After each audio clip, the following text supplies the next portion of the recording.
নমস্কার, বাংলা বাজারে সবাইকে স্বাগত। আমি অনিকেত চট্টোপাধ্যায়। শুরু করছি আমাদের অনুষ্ঠান। আজকের শীর্ষক এক্সিট পোলের নামে এই ধ্যাসটামি বন্ধ হোক। এক্সিট পোল কতটা সত্যি, কতটা মিথ্যে।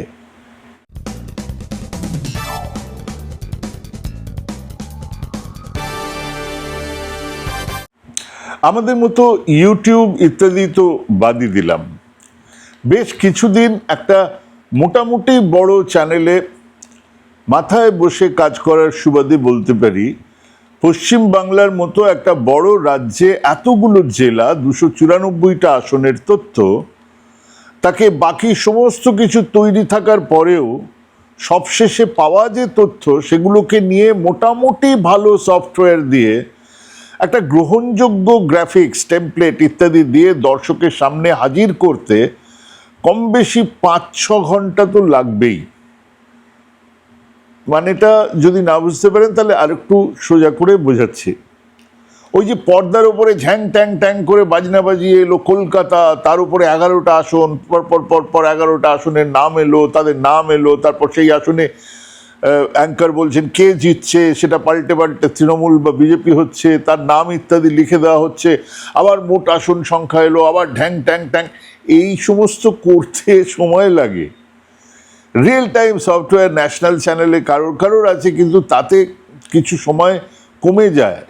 সে আর কত, মোদ্দা কথা হলো, যদি 6টার সময়ে আপনাকে সেই সানসানি খেজ আসন সংখ্যা জানিয়ে দিতে হয়, মানুষকে 6টার সময় বসে বলে দিতে হবে ভোট শেষ, এই দেখুন এক্সিট পোল বলে সব বলে দিতে হবে, তাহলে আপনার কাছে ঘন্টা 6 আগে সব তথ্য এনে হাজির করতে হবে। আপনার এডিটরকে বলতে হবে সেই সমস্ত তথ্যগুলোকে নিয়েই এই যে ঝ্যাং ট্যাং ট্যাং সব তৈরি করতে। আচ্ছা, কেবল তথ্য হলেই তো হবে না, তথ্য আসবে, সম্পাদক দেখবেন, তারপর তার আদেশে কি গ্রাফিক্স হবে ইত্যাদি ঠিক হবে, তার জন্য খুব কম করে ঘন্টাখানেক সময় দরকার। মানে যারা তথ্য দিচ্ছেন, যে কোম্পানি, তার হেড আসবে, এডিটোরিয়াল বোর্ড বসবে, এডিটর বসবেন, দরকারে মালিক বসবেন, কারণ সবটাই তো এখন মালিকের চাহিদা মতন কাজকর্ম হয়। তো সেই সমস্ত বসে একটা সময় লাগবে, সেখানেও ঘন্টাখানেক তো মিনিমাম দরকার। তার মানে 6টার সময় আপনি টিভির পর্দায় যে এক্সিট পোলটা দেখলেন, তা কিন্তু টেলিভিশন দপ্তরে পৌঁছতে হবে অ্যাটলিস্ট দুপুর 12:30 1টার আগে। তাহলে যারা এই কাজ করছেন, সেই ফিল্ড কর্মীরা কখন সেই রিপোর্ট জমা দেবেন? মানে তারা তো আবার তাদের অফিসে জমা দেন, তারা তো সোজাসুজি খবরের কাগজে আসবেন না। বিভিন্ন জেলা থেকে বিভিন্ন আসনে তারা কাজ করছেন, তারা কখন জমা দেবেন? তারা যেটা দেবেন সেটা নিয়ে দপ্তরে বসে তো হিসেব হবে। তারা তো খালি র ডেটা দিচ্ছেন, সেই ডেটাগুলো নিয়ে তো একটা হিসেব করতে হবে, হিসেব নিকেশ করে তবে তো সমীক্ষার রিপোর্ট তৈরি করতে হবে। সেই সমীক্ষার রিপোর্ট নিয়ে যাবেন সেখানে, সম্পাদক বসে মিটিং করবেন, সেখানেও তো কম করে তাদেরকে ঘন্টা 2 সময় তাদেরকে দিতে হবে। তার মানে তাদেরকে রিপোর্ট দিতে হবে 10:30টার মধ্যে। 10:30টার মধ্যে যদি একজনকে রিপোর্ট দিতে হয়, তাহলে তার রিপোর্ট শেষ করতে হবে অন্তত 10টার মধ্যে। তো 10টার মধ্যে যখন সেই রাজ্য বা অঞ্চলের আসনে বড় জোর 18-20% ভোট পড়েছে, সকালবেলার 18-20%-এর ভোটের হিসেব নিয়ে ভোট সমীক্ষা সম্ভব হয়ে যাবে, করা যাবে? যায় না। তাহলে কি করে হয়? পুরোটাই আপন মনের মাধুরী মিশায় না? তাও নয়, আপন মনের মাধুরী মিশায়ও হয় না। তাহলে কিভাবে হয়? পুরোটাই কর্তার মনের মাধুরী মিশায়। কর্তার আদেশ যেমন করে তৈরি করতে হবে তেমন করে তৈরি করে দিন। এক সংখ্যা দিন 2 আগে থেকে সমস্ত তৈরি করা থাকে, কি তারও আগে থেকে তৈরি করা থাকে। সেদিন কেবল এক নৌটঙ্কি হয়। সকালবেলা এসে গ্রাফিক্সের লোকেদের জানানো হয় তাড়াতাড়ি করে এগুলো করুন, এগুলো করুন, এগুলো করুন। তৈরি করা থাকে অনেকদিন আগে। হয় বলেই কেউ বিজেপিকে দিচ্ছেন 180, কেউ 133, কেউ 99, কেউ 230। পৃথিবী কতদিনে একটা পাক খাচ্ছে সূর্যকে? 365 দিনে। কেউ বলবেন 333, কেউ বলবেন 228, কেউ বলবেন 626। যদি এটা অঙ্ক হয়, যদি বিজ্ঞান, যে রাশি বিজ্ঞানে একটা প্রবাবিলিটি থাকে, কম বেশি হতে পারে। কেউ 99, কেউ 233। একই সংস্থা তাদের বাংলা খবরে তৃণমূলকে 200 পার করে দিচ্ছে। সেই সংস্থাই তাদের তৃণমূলকে তাদের হিন্দি খবরে 100-র নিচে নামিয়ে দিচ্ছে, কারণ সেখানের মালিক, মানে সেখানের যারা ক্লায়েন্টাল তারা সেটা চাইছে, এখানে যারা ক্লায়েন্টাল সেটা এরা চাইছে। অদ্ভুত ব্যাপার। একই কোম্পানির মালিক এক, সমস্ত কিছু এক। দিল্লির দপ্তর এক ধরনের খবর দিচ্ছে, কলকাতার দপ্তর আর এক ধরনের খবর। বাণিজ্যের ব্যাপার, তার এখানে বাণিজ্যের ইন্টারেস্ট আছে, এখানে মমতা সরকার তাকে বাণিজ্য দেয়, সেই জন্য সে এখানে তার হয়ে কথা বলবে। ওখানে মোদী সরকার তাকে বাণিজ্য দেয়, অতএব বাংলায় সেখানে মোদী জিতছে, এখানে তৃণমূল জিতছে। এই হচ্ছে কারবার। তো এবারে প্রশ্ন হলো, তাহলে আমরা কি করছি, আমরা কি দিচ্ছি? আমরা এতদিন ধরে, আমরাও তো আমাদের একটা সাংবাদিকতার জীবনে এরকম সম্ভাবনার কথা বারবার করে বলেছি।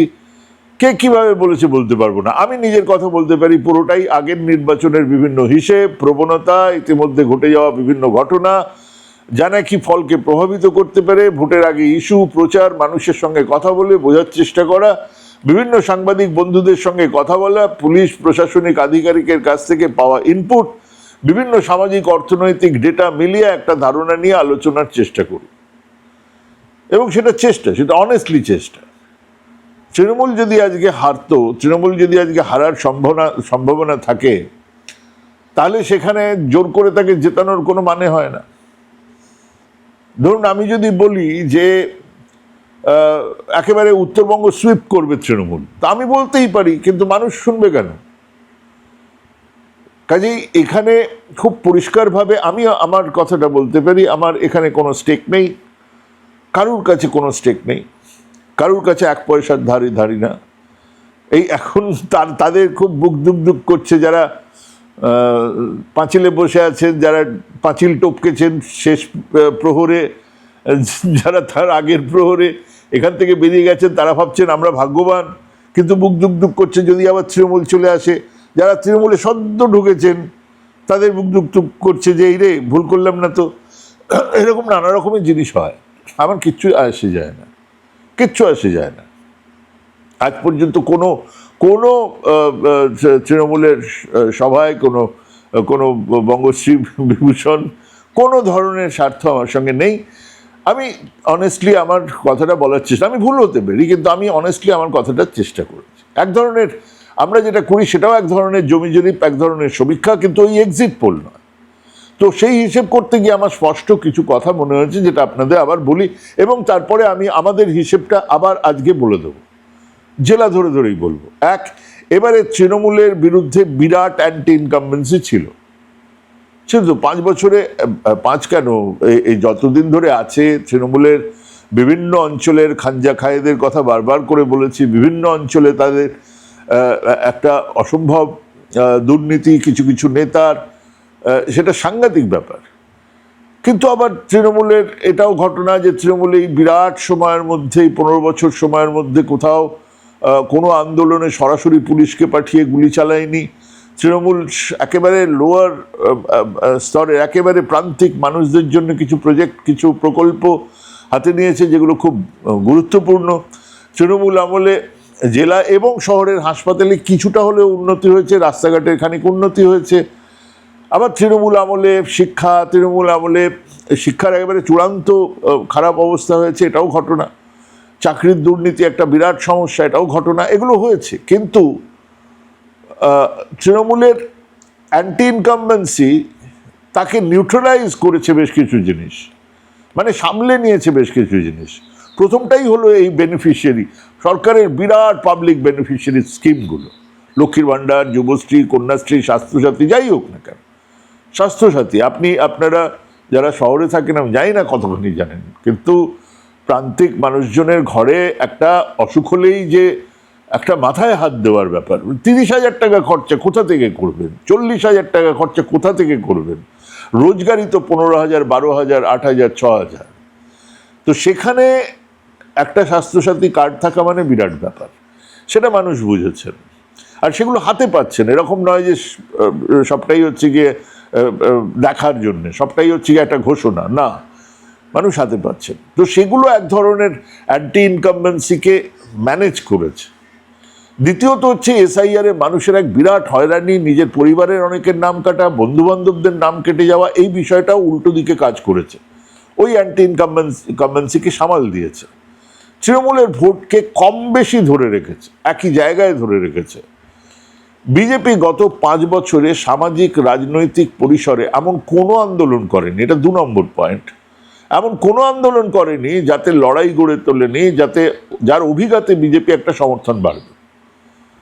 একটা কোনো আন্দোলন যে রাস্তায় কোর্টে আন্দোলন হচ্ছে, রাস্তায় আন্দোলন যা আমরা বামফ্রন্টের সময় দেখেছি, যা আমরা তৃণমূলের দেখেছি বিরোধী থাকার সময়, সেরকম হয়নি, সেরকম কোনো আন্দোলনই হয়নি। যার ফলে ওই কেবলমাত্র হিন্দুত্বের স্লোগান সেই 14 থেকেই শুনছি, আর সেটা কত ডিভিডেন্ড দেবে, কত হিন্দু মানুষকে তাদের ধারে টানবে দেখার সেটা। 3 নম্বর, বিজেপির সংগঠন কোথাও তেমন জমাট বাঁধেনি, বরং এই 5 বছরে তাদের মধ্যে নব্য বিজেপি আর আদি বিজেপির লড়াই ছিল দেখার মতো। 4 জায়গায় 4 রকম নেতা 4টে কথা বলে যাচ্ছেন, কিন্তু তবু ওনারা কিন্তু ভোটের আগে এসে কিছুটা হলেও সেটাতে সামাল দিতে পেরেছিলেন। মানে একই জায়গায় দিলীপ ঘোষ এবং আমাদের শুভেন্দু অধিকারী যাচ্ছেন, সেটা একটা ধরনের অপটিক্স তৈরি করেছিল যে না ঠিক আছে এখন একসঙ্গে কাজ করছেন। 4 নম্বর, বিজেপির প্রচারে এবারে ওই ঘুষপেটিয়া আর তীব্র মুসলমান বিরোধিতা মুসলমান ভোটকে ভাগাভাগি হবার সুযোগ দেয়নি। যত বেশি মুসলমান বিরোধিতা হয়েছে তত বেশি মুসলমান ভোট কনসলিডেট হয়েছে, আর হিন্দু ভোটের কনসলিডেশনের একটা সীমা আছে, তার বাইরে সেটা জড়ো হয় না, হবে না কোনোদিন। 5 নম্বর হচ্ছে মুর্শিদাবাদ কংগ্রেস, মুর্শিদাবাদে কংগ্রেস আলাদা লড়লেও মুর্শিদাবাদ মালদা ইত্যাদি জায়গায় 2-3টে আসন বাদ দিলে সেই লড়াই সর্বত্রই কংগ্রেস ভার্সেস তৃণমূল হয়ে থেকে গেছে।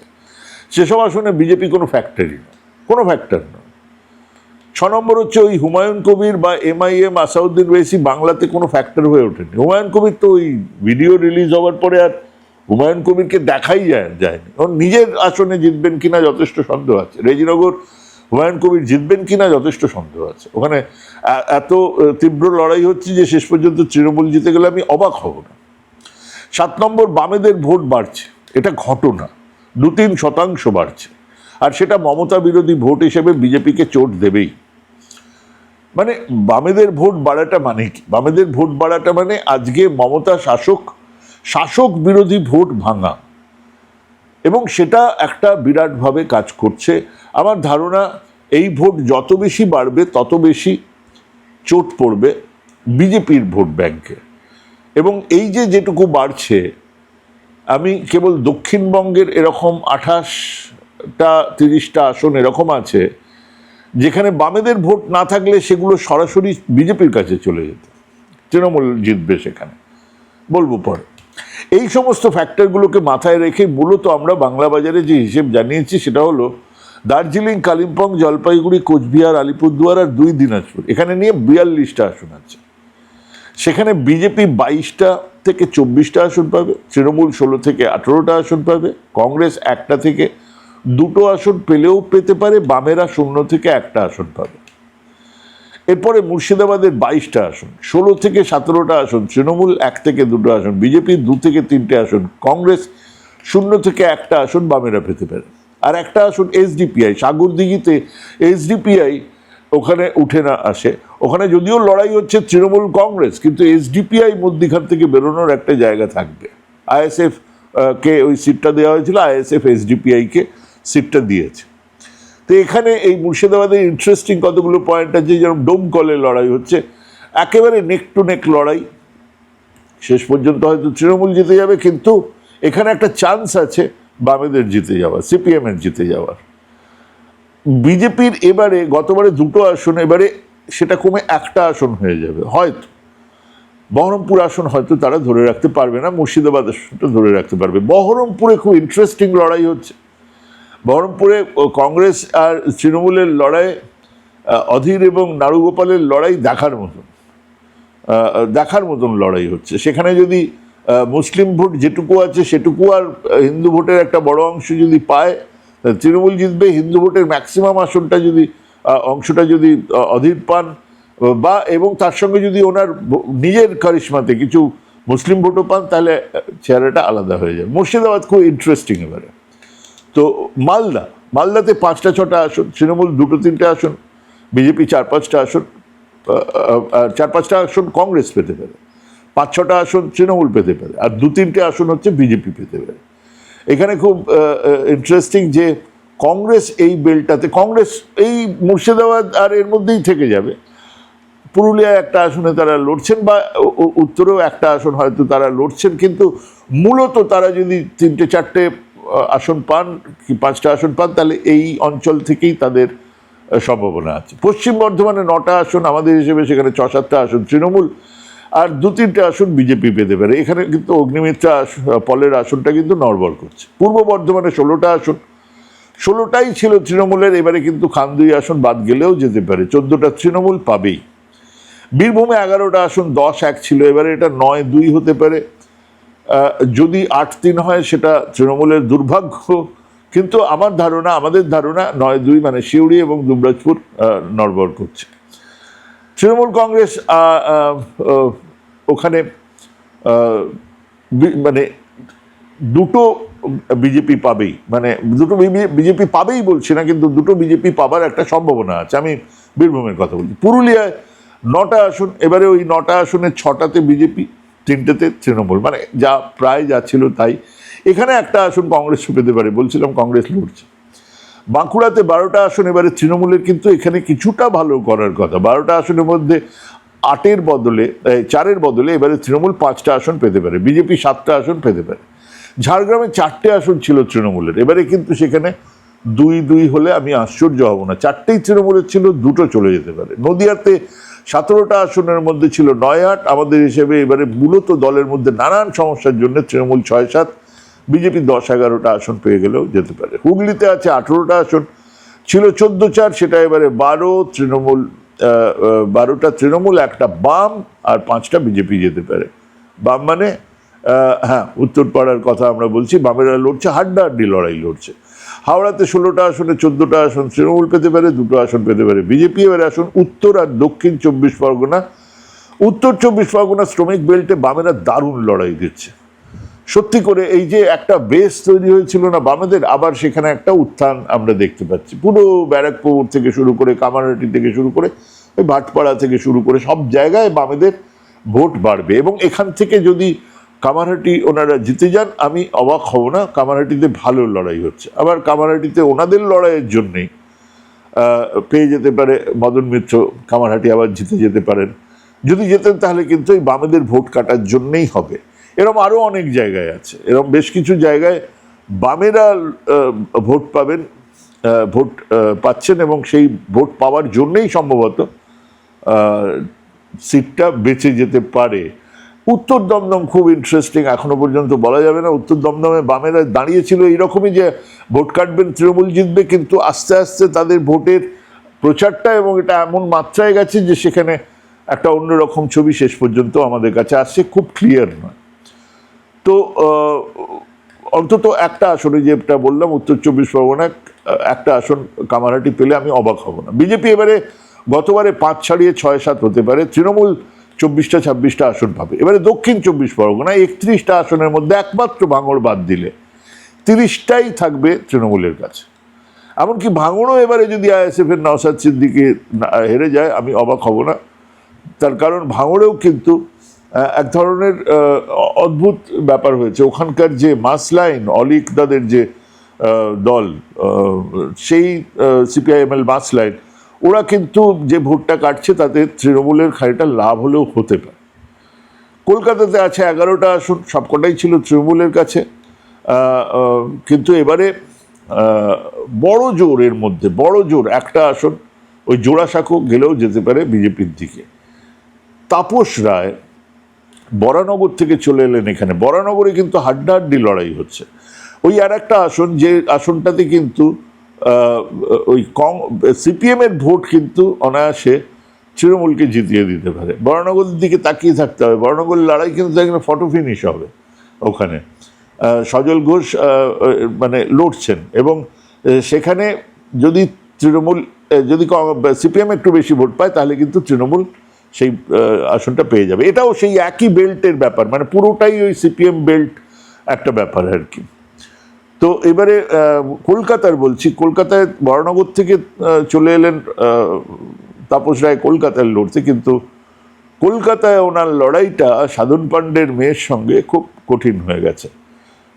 তার কারণ সাধন পাণ্ডের যে লিগাসি, সেটা কিন্তু শ্রেয়া পাণ্ডে ধরেছেন, এবং ওখানের ভোট যদি ওখানে ভোট যেটা হচ্ছে তাতে মনে হচ্ছে না তাপস রায় জিততে পারবেন, ওখানে তৃণমূলই জিতবে। মানে জেলার হিসেব বলে দিচ্ছে তৃণমূলের আসন কিছুটা কমবে। সেই হিসেবে আমাদের এখনো নিশ্চিত ধারণা তৃণমূল 200-র কম আসন পাবে না। হ্যাঁ, এই এত সব বেরোনোর পরেও আমাদের একই ধারণা আছে, ভুল হতে পারি, কিন্তু আমাদের এখনো ধারণা এটাই যে 200-র কম আসন পাবে না। মানে ওই এক্সিট পোল দেখে আমাদের মাথা পাল্টে যাওয়ার কোনো জায়গা হয়নি।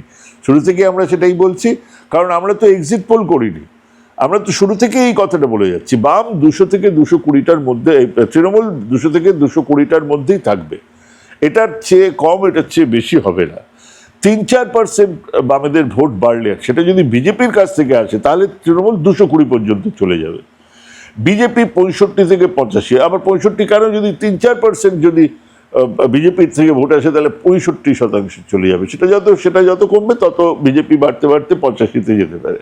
কংগ্রেস 4 থেকে 6, যেটা বললাম। বামেরা 2টো আসন পেতে পারেন, 3টে আসন পেলে হতে পারে 3টে আসন। কিন্তু এই গোটা যে নির্বাচন এবারের, সেই নির্বাচনে মুদ্রা যে জিনিসটা আমরা দেখতে পাচ্ছি সেটা হচ্ছে মোটামুটিভাবে আগের যে নির্বাচন, 21-এর নির্বাচন, তার একটা প্রতিচ্ছবি আমরা এখানে দেখতে পাচ্ছি। খুব বিরাট বদলের জন্য যে এলিমেন্টগুলো একটা নির্বাচনের সময়ে, নির্বাচনের আগে, নির্বাচনের পরে পশ্চিমবঙ্গে দেখা যায় অন্তত পক্ষে, সেটা আমরা দেখিনি।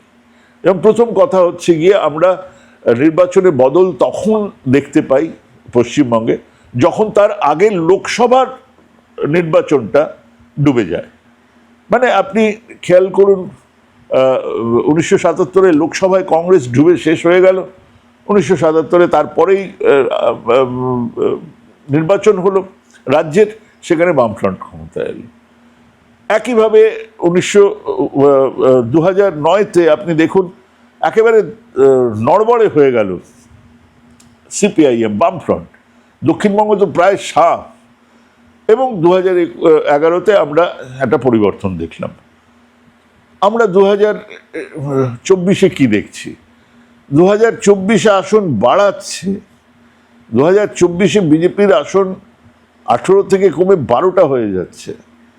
সেখানে 2021-এ 26-এ এসে ক্ষমতা ধরে পাওয়া, সেটার জন্য কোন ম্যাজিক কাজ করবে আমি জানি না, কোনো ম্যাজিক আমি দেখতে পাচ্ছি না এখানে। এটা 1 নম্বর ব্যাপার। 2 নম্বর ব্যাপার হচ্ছে গিয়ে যে আমরা যে কোনো জায়গায় দেখেছি যখনই ভোট হয়, আমাদের এখানে পরিবর্তনের ভোটের আগে যারা শাসক দল তারা কুঁকড়ে যায়, তারা গুটিয়ে যায়। আমরা দেখেছি 1977-এর তারা গুটিয়ে গিয়েছিল, সেই কংগ্রেসি জামানা, বাপ রে বাপ, সেই গুন্ডা, সেই মাস্তানেরা কোথায় পালিয়ে গেছিল, তারা ছিলই না পাড়াতে। হ্যাঁ, ছেনগুন্ডার দেখা ছিল না বরানগর অঞ্চলে, তো এই আড়িয়ে দেওয়া অঞ্চলে। তো এই যে ব্যাপারটা, সেটা পালিয়ে গেছিল। হ্যাঁ, এইটা আমরা দেখেছিলাম ঠিক এই যখন 2011-র নির্বাচন হচ্ছে তার আগে। ওই গুন্ডারা যারা সিপিএমের সেই অর্থে মাসলম্যান, তারা হাওয়া হয়ে গিয়েছিল, কেউ ছিল না তারা। তো এই যে ব্যাপারটা, সেটা কিন্তু আমরা এখানে দেখছি না।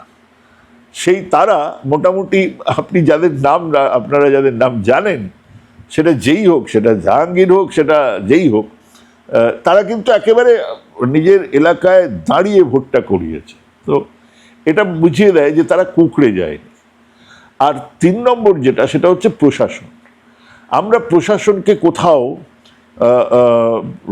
77-এর সময় শুনেছি, সবটা তো আর নিজের মনে নেই, কিন্তু 77-এর সময় শুনেছি মানে পুলিশ প্রশাসন পর্যন্ত হেল্প করছে বামপন্থীদেরকে, সাহায্য করছে রীতিমতো। তার আগেই যারা পিটিয়েছিল সেই পুলিশ প্রশাসন, কারণ তারা বুঝতে পারছে যে এরা আসবে।